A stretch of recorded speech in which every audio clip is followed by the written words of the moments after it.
झाला, कलेक्टर झाला. त्यावेळेस राजेंद्र भारुडे सरांनी उत्तर दिलं. माझ्या केबिन मध्ये 2 फोटो आहेत. पाठीमागच्या भिंतीवरचा फोटो छत्रपती शिवाजी महाराजांचा आहे आणि पुढच्या भिंतीवरचा फोटो डॉक्टर बाबासाहेब आंबेडकरांचा आहे. आणि या 2 महामानवांच्या इतिहासापासून प्रेरणा घेतली म्हणून मी आज कलेक्टर झालो. आमच्या मुलांना हे शिकवा. आमची मुलं म्हणतात आपलं काम आहे का? ते अजिबात नाही. परिस्थितीला तोंड देण्याची ताकद आपण स्वतःमध्ये निर्माण केली पाहिजे. ती ताकद आपण शिवचरित्रातून घेतली पाहिजे. त्या पेट्रोल पंपावरचा एक दररोजचा नित्यक्रम असतो. गाडी येते, पेट्रोल टाकते, पैसे देते, निघून जाते. काय गाडी येते, पेट्रोल टाकते, पैसे देते, निघून जाते. काही मंडळी गाडी नंतर ड्रम घेऊन येतात आणि पेट्रोल पंपाने पेट्रोल ओतावं लागतं. एक दिवस त्या पेट्रोल पंपावरती काम करणारा एक मुलगा, त्या पेट्रोल पंपावरती काम करणारा मुलगा त्या पेट्रोल पात्राने ड्रम मध्ये पेट्रोल ओतत असताना गाडीचा धक्का लागला. काहीतरी तो मुलगा विचार करत होता आणि गाडीच्या धक्क्याने थोडंसं पेट्रोल खाली सांडलं. मालकाने केबिनमधून पाहिलं, धावत त्या ठिकाणी आला, पोराच्या कानाखाली दिलं. सांगितलं उद्यापासून कामावर येऊ नको. पोराच्या डोळ्यातून अश्रू वाहू लागले. थोडा वेळ स्तब्ध झाला आणि सांगितलं कामावर तर येणार नाही, पण ज्या दिवशी तुझ्या समोर येईल ना त्या दिवशी तुझ्यापेक्षा मोठा होऊन येईल. 1 वर्ष झाले, 2 वर्ष गेली, 5 वर्ष गेली, 10 वर्ष गेली, 15 वर्ष गेली आणि त्याच्यानंतर त्याच पेट्रोल पंपाच्या गेट मधून एका आलिशान गाडीने प्रवेश केलाय आणि त्या गाडीमधून एक छोटा मोठातून तरुण बाहेर पडलाय आणि त्या केबिन मध्ये जाऊन त्या मालकाला प्रश्न केला, साहेब ओळखलात का मला? त्या मालकाने सांगितलं नाही रे बाबा, कोण आहेस तू? त्यावेळेस त्या तरुणाने उत्तर दिलं, साहेब मी तोच मुलगा आहे ज्याच्या हातून थोडंसं पेट्रोल सांडलं म्हणून तुम्ही मला कामावर काढून टाकलं होतं ना, तोच मी आहे. त्याचं नाव धीरूभाई अंबानी. 17-18 पिढ्या बसून खातील एवढी संपत्ती कमावली. फुकट नाही. एवढी संपत्ती कमवण्यासाठी रोजचे 20-20 तास, 18-18 तास काम करावं लागतं, तेव्हा ती संपत्ती मिळते. पैसा खिशात नसतो, पैसा खिशात नसतो, पैसा डोक्यात असतो. डोक्यातला पैसा खिशात आणण्यासाठी काय केलं पाहिजे याचा तुम्ही विचार केला पाहिजे. आता परवाच्या दिवसाची गोष्ट, माझंच उदाहरण घ्या. तो माणूस आला हातोडा घेऊन लोड सेटिंग करण्यासाठी. तो माणूस हातोडा घेऊन आला, हातोडा हाणला. काम झाल्यावर मला म्हटला, साहेब द्या 300 रुपये. मी म्हटलं हातोडा हाणायचे 300 रुपये? तो म्हणाला हातोडा हाणायचे 300 नाहीत, हातोडा नेमका खिशात आणण्यासाठी काय केलं पाहिजे याचा मी विचार केला पाहिजे. मावळे निडक होते शिवाजी महाराजांकडे, पण त्याच मावळ्यांच्या जोरावरती रयतेचं राज्य उभं केलं. संपत्ती निवडक होती, पण जिजाऊ साहेबांनी शिवाजी महाराजांना सांगितलं होतं, शोभा इथल्या संपत्तीचा तो प्रमुख आहे, इथल्या संपत्तीचा तो नेता आहे, पण या संपत्तीचा वापर कधी स्वतःच्या स्वार्थासाठी करू नको. आणि याची आठवण म्हणून ही कवड्याची माळ तुला घालते. आयुष्यभर कवड्याची माळ गळ्यात घालून कारभार केला म्हणून छत्रपती शिवाजी महाराजांना कायम पाण्यात पाहणारी दिल्ली, त्या दिल्लीमध्ये सुद्धा आमचा भगवा फडकला आणि शिवजयंती आनंदात साजरी केली गेली. हा त्या जिजाऊने केला, शिवाजी राजाने केला, शहाजी राजाने केला, म्हणून आम्ही हा जयघोष करतो. परंतु शिवाजी महाराजांचा इतिहास झाकला गेला, खोटा इतिहास आमच्या समोर दाखवला गेला. संभाजी महाराजांचा इतिहास झाकला गेला. शिवचरित्रामधून काही नाही घेता आलं तरी एकच घ्या. शिवचरित्रामधून काही नाही घेता आलं तरी एकच घ्या. चांगला माणूस भेटला, चांगलं बघा. लबाड भेटला, दाबून आणा. हायगाय करायची नाही. मध्यंतरी ते पुण्यातला गडकरी प्रकार झाला, आता बरेच वर्ष आले त्याला. ते राम गणेश गडकरीचा पुतळा संभाजी ब्रिगेडच्या काही मावळ्यांनी, काही कार्यकर्त्यांनी फोडून बाहेर टाकला. मला सांगा, आपलं इथं मंदिर आहे ना, आपलं मंदिर इथे मारुती मंदिर आहे, हनुमान मंदिर आहे ना आपलं. बाहेर जर समजा हनुमान मंदिर लिहिलं असेल तर आत मूर्ती कोणाची हवी हो? आत मूर्ती कोणाची हवी? हनुमानाचीच हवी ना. मग जर बाहेर जर समजा संभाजी उद्यान दिलं असेल तर आत पुतळा कोणाचा हवा? तिथं गडकरीचं काय काम आहे का? पण खरा इतिहास झाकण्यासाठी खोटा इतिहास अशा पद्धतीने आमच्या समोर उभा केला गेला, विकृत केला गेला. म्हणून आमच्या पोरांनी खरा इतिहास वाचला पाहिजे. ही नाचणारी पोरं जेव्हा वाचणारी होतील ना, तेव्हा जगात क्रांती घडल्याशिवाय राहणार नाही. म्हणून शिवचरित्रामधून आम्ही या गोष्टी घेतल्या पाहिजे. ज्या गोष्टी आत्मसात करणे शक्य आहे त्या आम्ही आत्मसात केल्या पाहिजे. हे रयतेचं राज्य शिवाजी महाराजांनी उभं केलं, ते काय एकट्याच्या जोरावर झालं का हो? मला सांगा, एकट्याच्या जोरावर झालं का? नाही ना. 18 पगड जातीचे मावळे त्यांच्या सोबत उभे होते, म्हणून हे रयतेचं राज्य उभं राहू शकलं. त्या सिटी ज्वारच्या वेड्यामध्ये अडकले असताना शिवाजी महाराजांसमोर एक प्रश्न उभा पडला. वेड्यातून निसटायचं कसं? आपल्या बुद्धी चातुर्यामध्ये कुशल असलेल्या शिवाजी महाराजांनी एक युक्ती शोधून काढली आणि स्वतःसारखे दिसणारे शिवाजी काशी त्यांना बोलावणं काढलं. काही क्षणार्धामध्ये शिवाजी महाराजांसमोर उभे राहिले. महाराजांनी प्रश्न केला, अरे शिवा, वेड्यातून बाहेर निघत असताना राज रस्त्याने आम्ही दुसरी पालखी सोडणार आहोत आणि त्या पालखीमध्ये बसण्यासाठी शिवाजी पाहिजे. तू शिवाजी होणार का? पण दगापटका होऊ शकतो, तुझा प्राण जाऊ शकतो. शिवाजी काशीदांनी सांगितलं, राजा 100 वर्ष शिवा नावी म्हणून जगण्यापेक्षा एक दिवस सोंगातला शिवा झालो आणि त्यासाठी मरण आलं राजे. शिवाचं जीवाचं सोनं होईल राजे, शिवाचं जीवाचं सोनं होईल राजे. स्वतःसारखा वेश शिवाजी महाराजांनी शिवाजी काशीदांना परिधान करायला दिलाय. स्वतःसारखे अलंकार परिधान करायला दिले. काही क्षणार्धामध्ये शिवाजी महाराजांच्या रूपाने शिवाजी महाराजांसमोर उभे राहिले. राजांचं अवसन एकदम हरपलं, डोळे अश्रूंनी दबदबले आणि शिवाजी काशीदांना एकदम मिठीमध्ये घेतलं आणि शिवाजी काशी सुद्धा त्या मिठीमध्ये विसावले आणि स्वतःला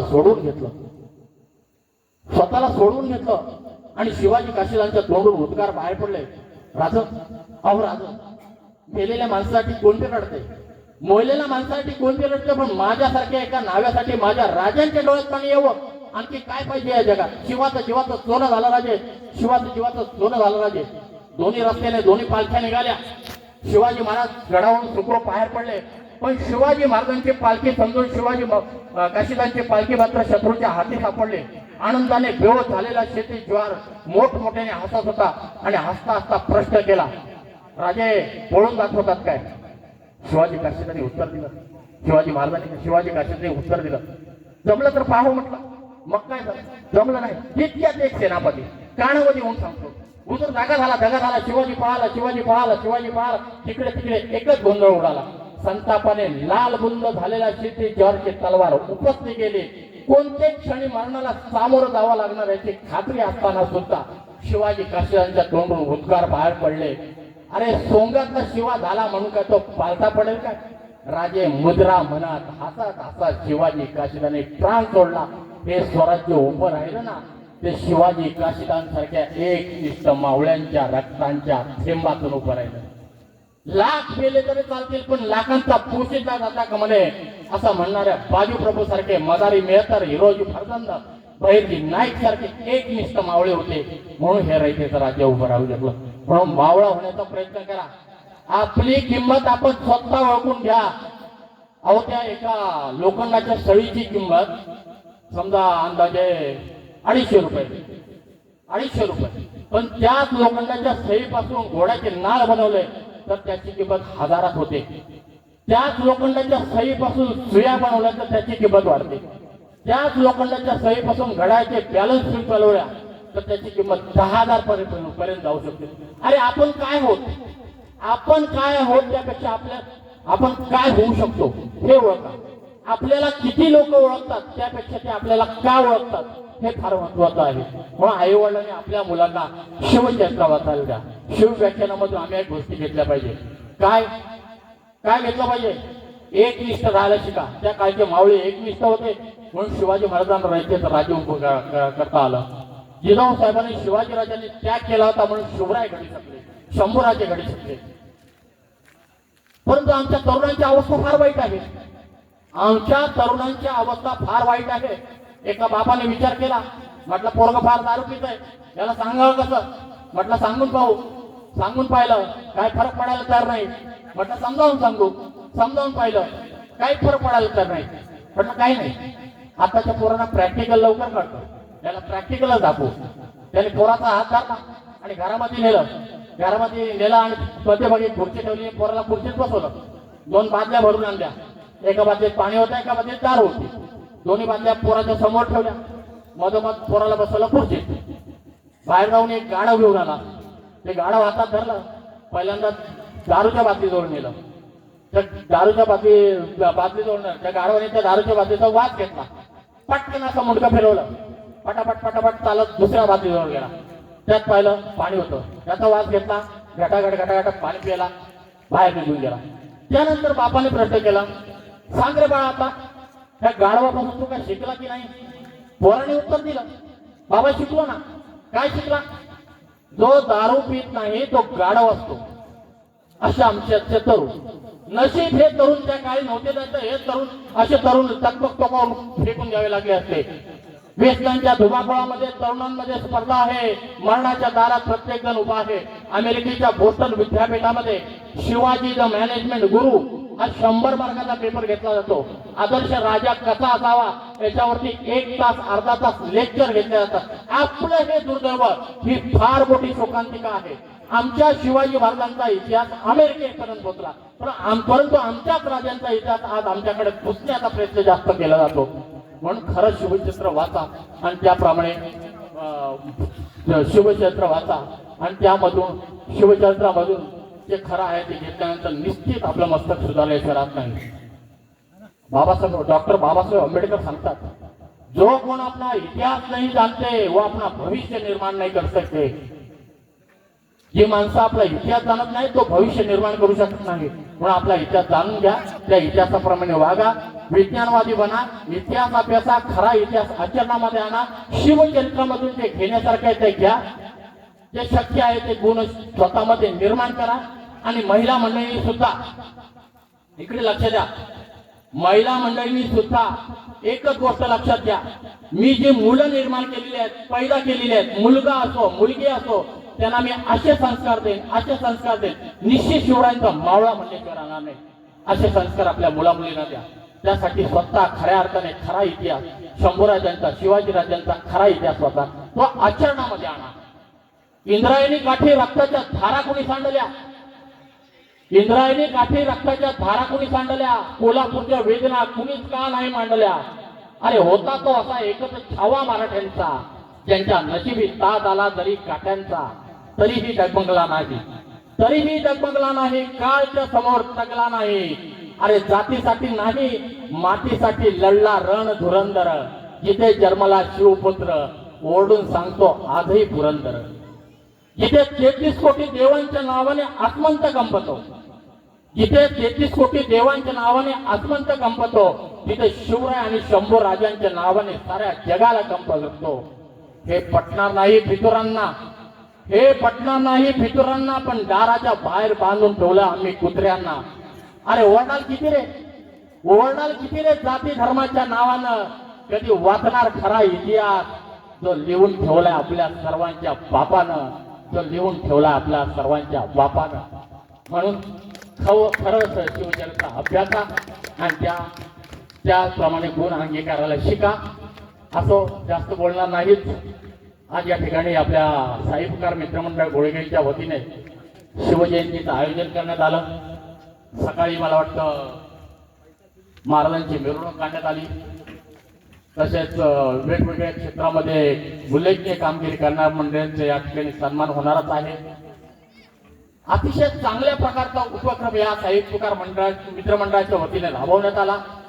या मंडळाचे अध्यक्ष असतील, त्याचबरोबर त्यांचे सहकारी असतील, आमचे विकास मोरे साहेब असतील, या सर्वांचे मी मनपूर्वक आभार मानतो.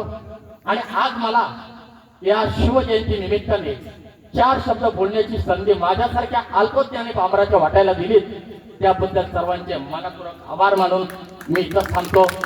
जय भवानी, जय शिवराय, जय शंभूराजे. धन्यवाद.